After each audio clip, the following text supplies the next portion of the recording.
Myoho Renge Kyo.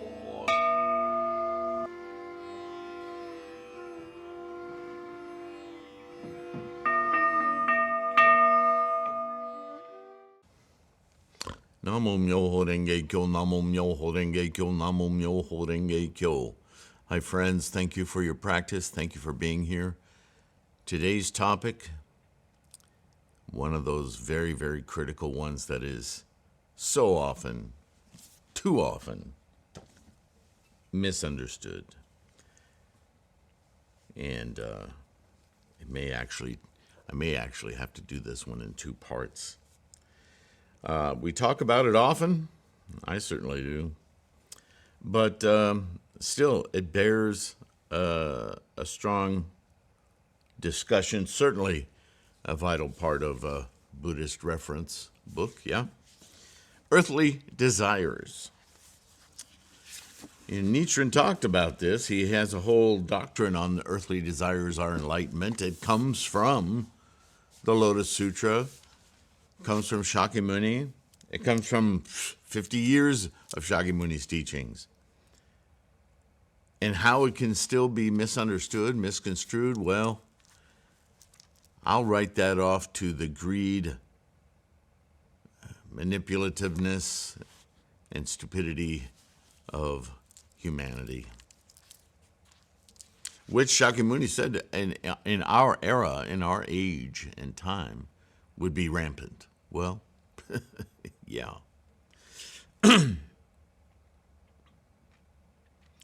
Earthly desires, the root of unhappiness. What is the cause of suffering?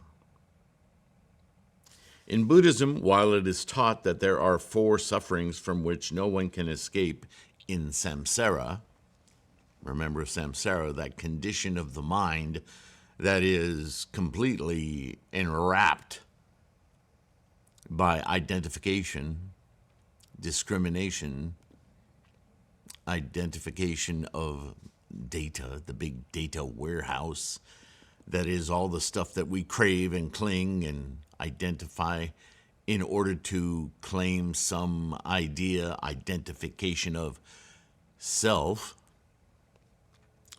Birth, old age, sickness, and death are all intertwined parts of this identification. There are many other hardships and worries in addition to the above-mentioned 4, with which we are constantly beset in our daily lives, as we, of course, in the cycle of birth, death, rebirth. The question is, how do these endless troubles come about? And where do they come from? Same question, different way of looking at it. If we can penetrate the origin of suffering and transform its root function, then we should be able to eliminate unhappiness and suffering from our lives. Make sense? In accordance with the Gosho's statement about the 3 paths of earthly desire, karma, action, and suffering, Buddhism explains that suffering arises from samsaric action having negative repercussions to our karma, which is in turn born from earthly desires. See also the Engine of Life in the first volume, right? Number 2, what are earthly desires? Klesa, quote unquote, the Sanskrit word for earthly desires, is translated as meaning, quote, that which possesses a polluted heart. Interesting use of the word heart, right? Heart being used in common vernacular as our facility to empathize, to attach, to be with, yes? Or, quote, that which causes distress, quote unquote, which is another way of saying the same thing. Anytime you're attached to something, distress follows, good or bad. Important to note. The classical Chinese characters for earthly desires translate as some of the following, quote, temptation or losing oneself, driven by evil paths and unclean or polluted. Hinayana Buddhism uses another word for earthly desires, zuimin, or zhuimin, literally to accompany sleeping, or unenlightened. This word is used because earthly desires do not appear on the surface, but lay dormant deep within the recesses of the heart-mind. Quite disconnected from an individual's consciousness, these desires will come into function in accordance with the outside stimuli being encountered. The duality of the world, of the cosmos, right? This is a critical point as we tend to externalize the emotions and feelings in our minds and place them on the things or conditions in our environments as the providers or the progenitors of our sensations. You see what happens there? We don't own our sensation. We blame or put the source of our sensations on exterior things. That's part of that weird, polluted mechanism of identification. By saying this about that, we're actually saying something about ourselves. We do this constantly, right? This is the very action of craving and clinging that binds us to our physical realms of samsara.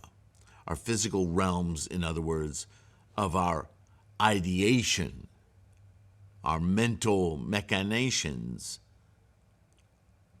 called samsara. As can be understood from these interpretations, earthly desires function both to cause anguish in the human mind and body, and to obstruct the correct path to the attainment of Buddhahood, of course. They're like endless off-ramps. 3, kinds of earthly desires. It is taught that the theory on the attainment of one consciousness, the Joyu Yushiki Ron, that earthly desires are divided between the basic fundamental earthly desires and their derivatives, the accompanying earthly desires. The fundamental earthly desires are attachment, anger, stupidity or blind to reason, arrogance, doubt with disbelief in the law, hesitation, and views clinging to heretical views. The 5 desires, the first 5, are known as the 5 delusion or delusive passions, and the third, stupidity, is sometimes also called ignorance or spiritual darkness. We next present the 20 kinds of accompanying earthly desires: anger, bearing of grudges, deceit, worry, jealousy, stinginess, lying, flattery, pride, to cause injury, cruelty, shamelessness, brooding, ostentation, disbelief, sloth, neglect, laziness, self-indulgence, mindlessness, and creation of disturbances, and finally, adherence to incorrect information.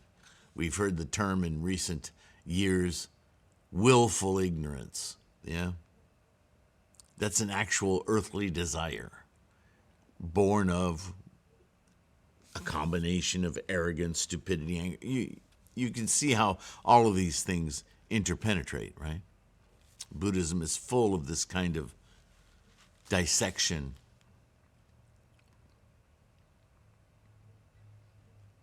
What are the 3 illusions? In his Makashikan, the great Buddhist master Tendai explained that all earthly desires, which are illusions, are divided into 3 kinds. They are called the three illusions, the three spheres. And they consist of illusions of thought and desires, illusions innumerable as particles of dust and sand, and illusions about the true nature of life, which you can see are really three ways of looking at the same thing, right? This is the truth of Namo Myoho Renge Kyo is a singular, obvious truth, the engine of life. This is how all phenomena exist. They arise, they abide, and they dissolve. All phenomena. Even our likes and dislikes, yes? The entire cosmos works this way, as so do you and I. We have this remarkable facility of a mind to be able to observe that truth, but that mind, as I've pointed out before, and what this is pointing out here, is a product of this physical realm. And therefore, by default, enamored with, attached to, swimming in this physical realm, preoccupied completely. But the mind doesn't have to be stuck there. Our heart does, our fingers do, our skull does, because they are the fact of arising, abiding, and dissoluting. But the mind, which emerges from this amazing, fantastic truth, this mechanism, can perceive differently. It isn't locked into the physical. We can perceive the ultimate truth of the entire process, beholden only to the amazement of the process itself. Buddhahood. That mindset is constantly obfuscated by samsara. Thus we chant every day to reopen the Gohanzon mind for the Buddha eye to be functioning, to be aware, to be alive, lest we fall right back into our samsaric hells. Yes?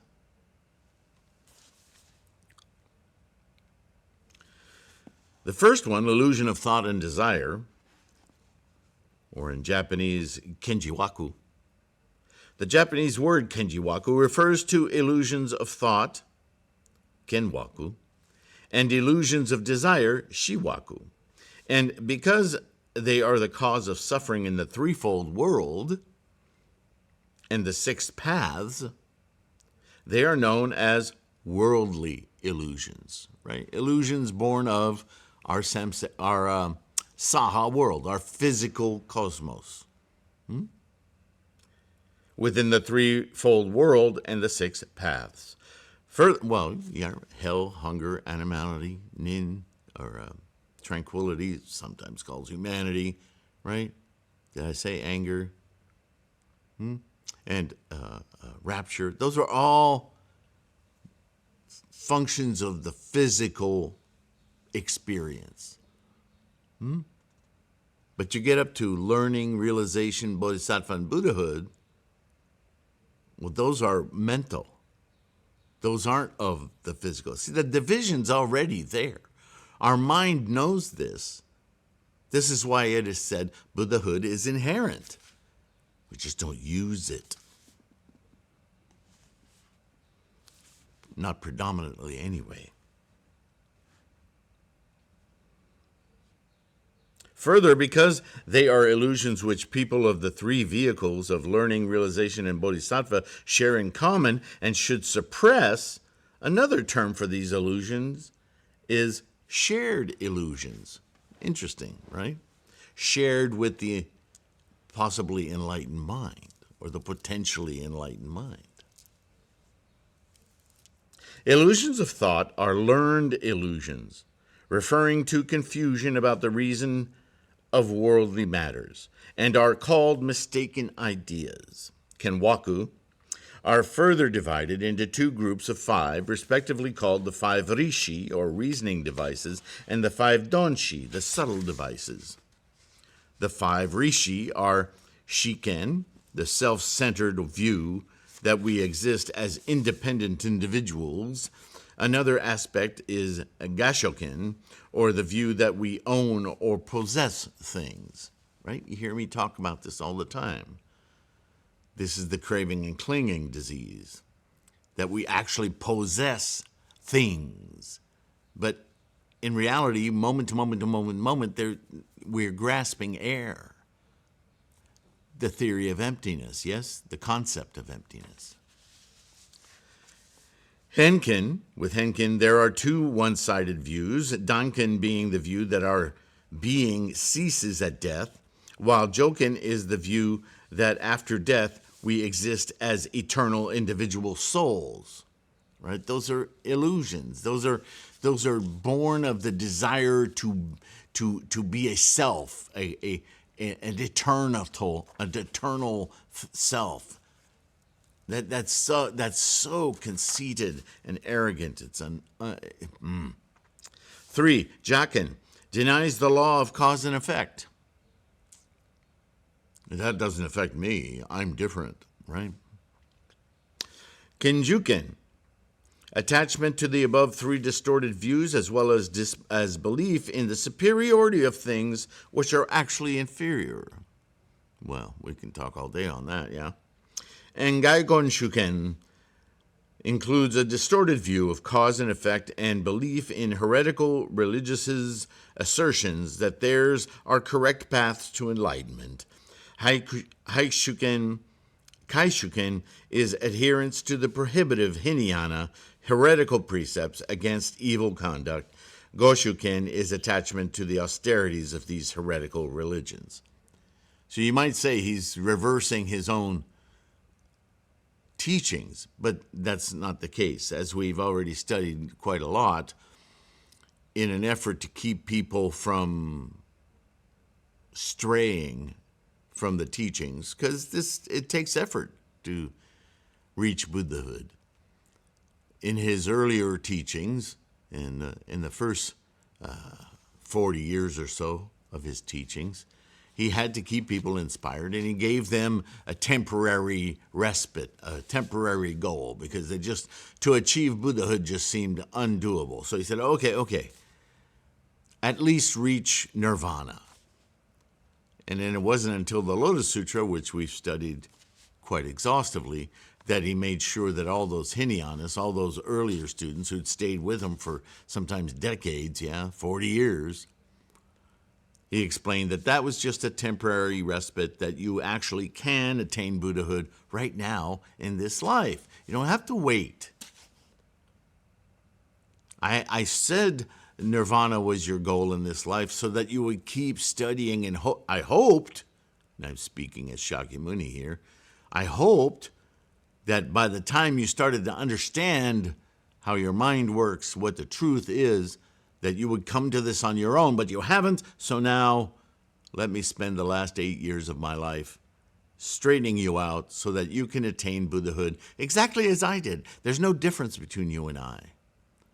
Remember, this is the thought-breaking shakubuku, if you will, of the Lotus Sutra within the 50 years of Shakyamuni's teachings. And so here we're discussing it again in the concepts of earthly desires are enlightenment, which we're still setting it up.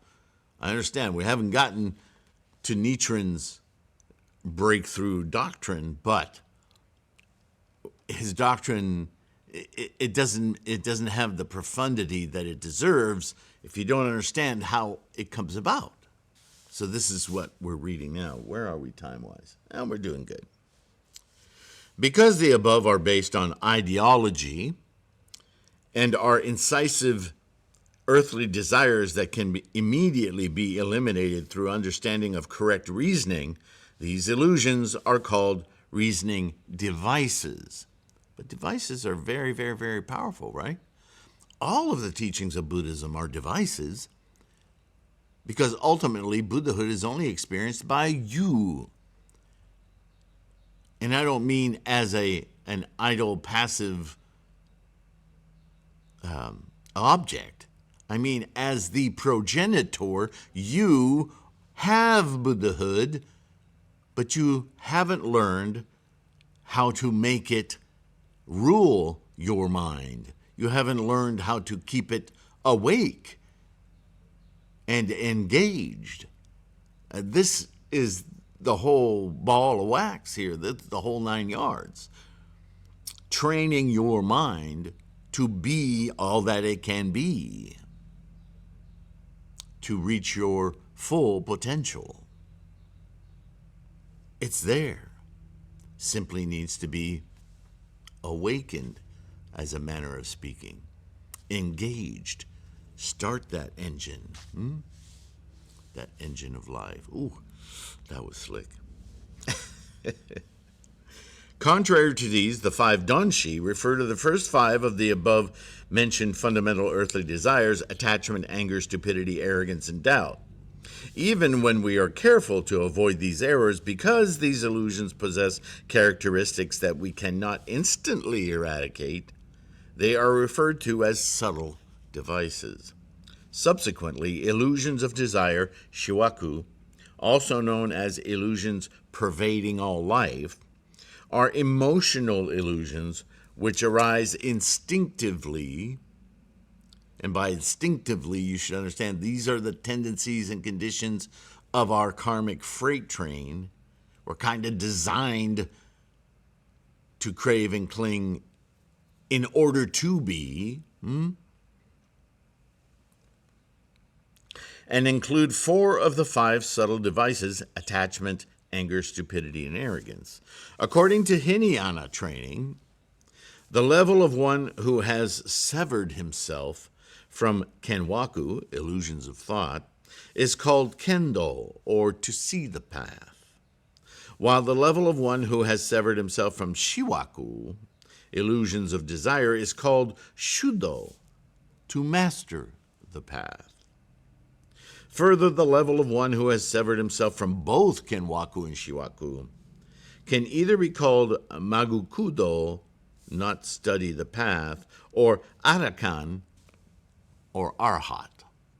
And this was thought to be the greatest accomplishment attainable in Buddhism as a provisional teaching to keep people inspired, working on this thing that seems so palpable, yes? Until the Lotus Sutra, until Mahayana comes in and says, that's great, you've gotten there. Unfortunately, you haven't gotten the bigger picture by getting there, so we need to break you of this too, so that you can see well beyond it. And now that you've accomplished this, you should be able to understand enlightenment fully right now.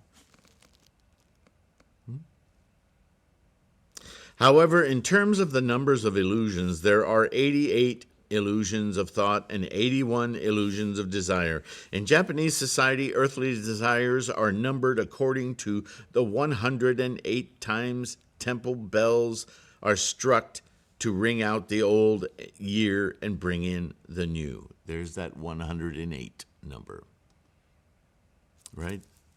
108 beads in that inner circle represents all our illusions of samsara, our desires, our cravings and clingings. And amongst those 108, we add 4 more, the bodhisattva beads, right, which on this are clear, they're crystals. There are 4 of them, right, in the Nichiren doctrine beads. However, in terms of the numbers of illusions, there are, I already did that. Actually, but the number 108 actually comes from an assortment of illusions of thought and desire. This is the number of regular beads in our juzu, as I was just explaining. Number 2, illusions innumerable as particles of dust and sand. Of course, you should already be thinking, well, this is going to show up as 3,000 realms in a single thought moment, isn't it? Certainly within Nichiren's doctrine it does. But let's read on. These illusions, Jinjawaku, together with a third group, illusions about the true nature of life, Mumyowaku, can only be eradicated by bodhisattvas, and are therefore Betsuwaku, distinct illusions.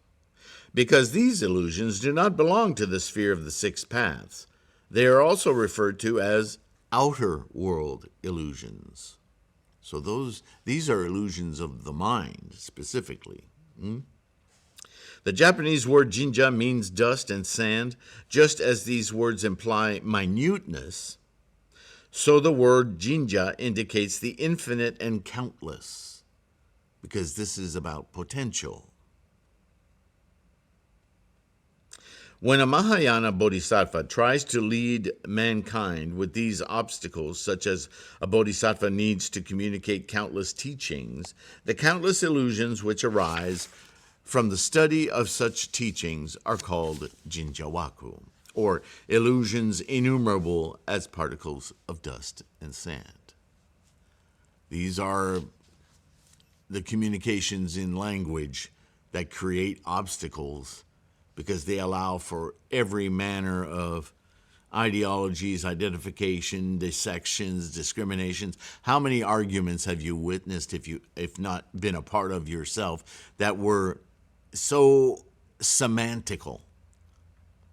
Oh, so when you say this word, what you really mean is this string of words. Well, maybe some of that, but none of that, but that, and on it goes. Third, illusions about the true nature of life, Mumyowaku. These illusions are the foundation of all earthly desires which obstruct one from attaining enlightenment to the truth of the middle path, Buddhahood. Until Shakyamuni's perfect teaching, the combined Lotus and Nirvana Sutras, it was stipulated that there were 42 stages one must pass before achieving the highest stage of Buddhahood. Yeah, you've read that, I'm sure. Each stage along the way has its own illusions about the true nature of life, from which a bodhisattva must extricate him or herself. Gotta let those go. They will lead you nowhere. The final illusion to be overcome before attaining the 42nd stage is known as fundamental darkness, or primal ignorance. Nichiren states in the treatment of illness, quote, "The fundamental nature of enlightenment manifests itself as Bonten and Taishaku, whereas the fundamental darkness manifests itself as the devil of the sixth heaven." Dairakuten no Mao. Remember that one? This passage explains that just before a person reaches enlightenment, the fundamental darkness changes into the form of the devil of the sixth heavens, who tries in every way possible to prevent that person from attaining Buddhahood. Your most fundamental ingrained tendencies to, whether it's doubt or deny, whatever that deep down fundamental samsaric delusion is, it will manifest itself in any number of ways through the Saha world, Mara, to derail you from your enlightenment. It can happen as you're chanting to the mandala. This errant thought will course through your body, and you'll disconnect. You'll slam that Gohanzon mind door. And then you have to redouble your efforts. Namu Myoho Renge Kyo. Awaken, open that Buddha eye.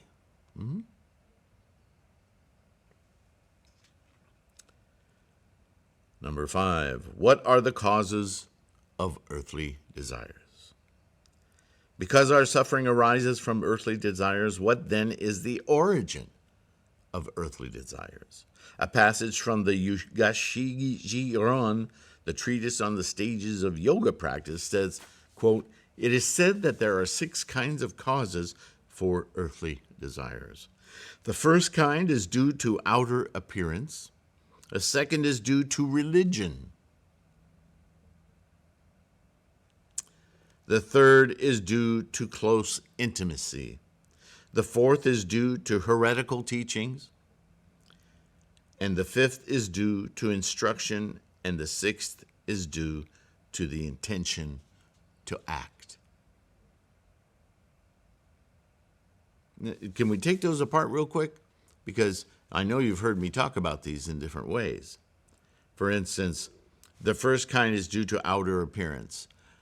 Our first level of attachment is visual, isn't it? The second is due to religion. Well, there it is. What Shakyamuni would call habit energy, right? To take at face value without further inspection. That is a dangerous, dangerous thing to do anywhere. And it is the singular motive operandi of religion. Just take this on, what's the word? What's the word? Oh, I hate this word profoundly. Faith. Just take it on faith. Don't use your mind. Don't use your reason. Don't use your capacity for critical thinking. Just accept. Follow along. The third is due to close intimacy, because if I'm caressing you and I whisper into your ear, just believe. You know, oh, I like this, okay. The fourth is due to heretical teachings. No, I say to you that fire is cooling and water will burn you. Blah. The confusion that causes, if you buy into it, oh, how can you even begin to reason? That is the world of anger, manipulation, backstabbing your mind. The fifth is due to instruction. Do this, do that. Just do. Don't question. And the sixth is due to the intention to act. Because at that moment, when you take on from all of those others the dutiful act, now your attitude has been completely kerfuddled. So therefore, your intent is some mode of satisfying these delusions, and what kind of mix of ignorance, delusion, stupidity, avarice, greed for affection, whatever, that whole milieu in your intention. Buddhism is about what? Attitude and intent. The reason that we refute heretical teachings and warn against close intimacy with slander is that heretical teachings and slander are causes for earthly desire and become causes for unhappiness. Duh!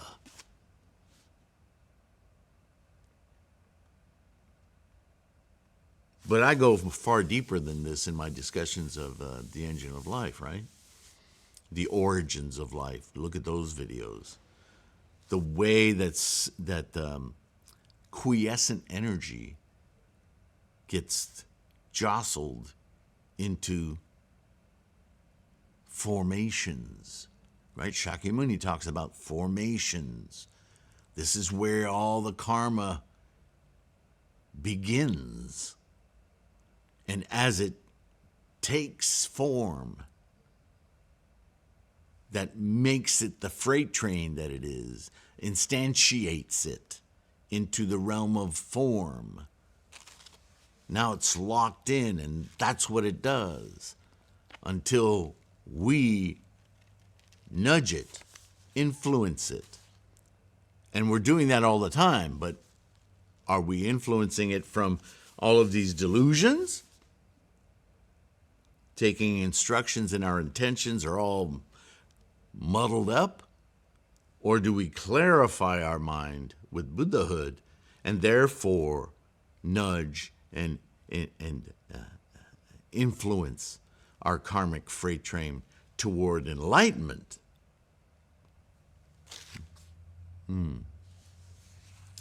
Hinayana Buddhism, earthly desires contradict but are endowed with enlightenment.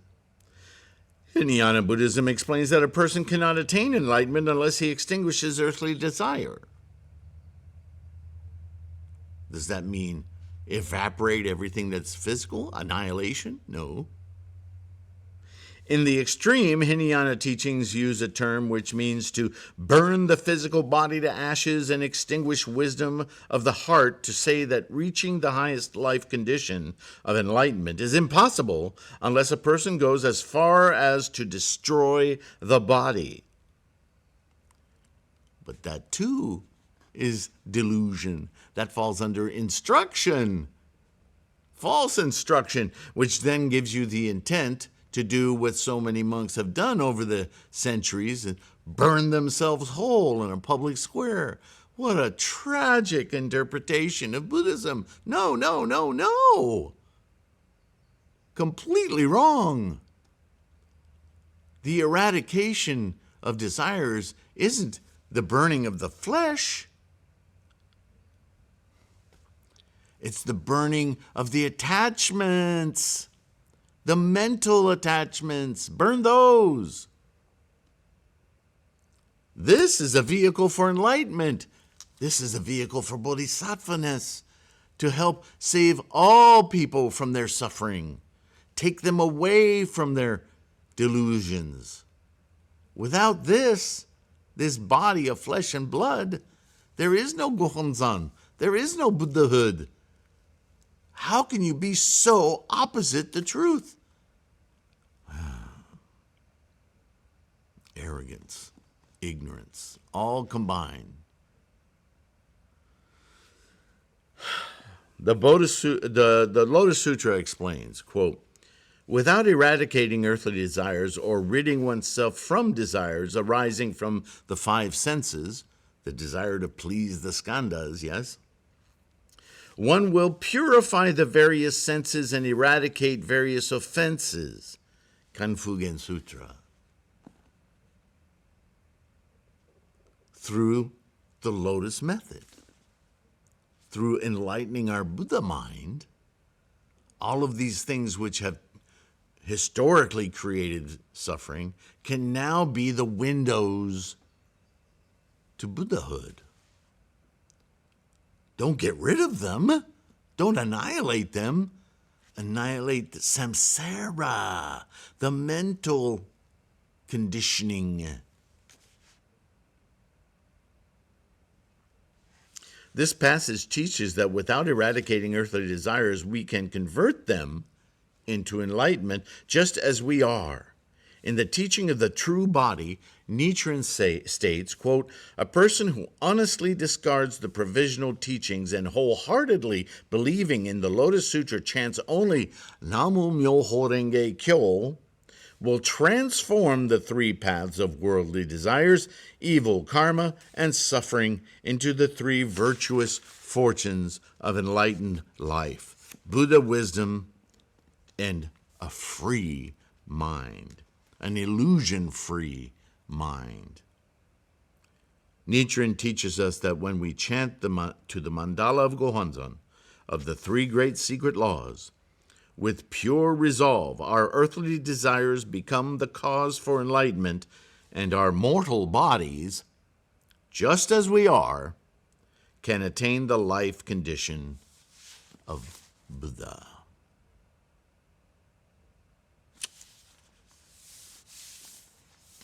Earthly desires are enlightenment. So, this is yet another discussion on earthly desires and enlightenment.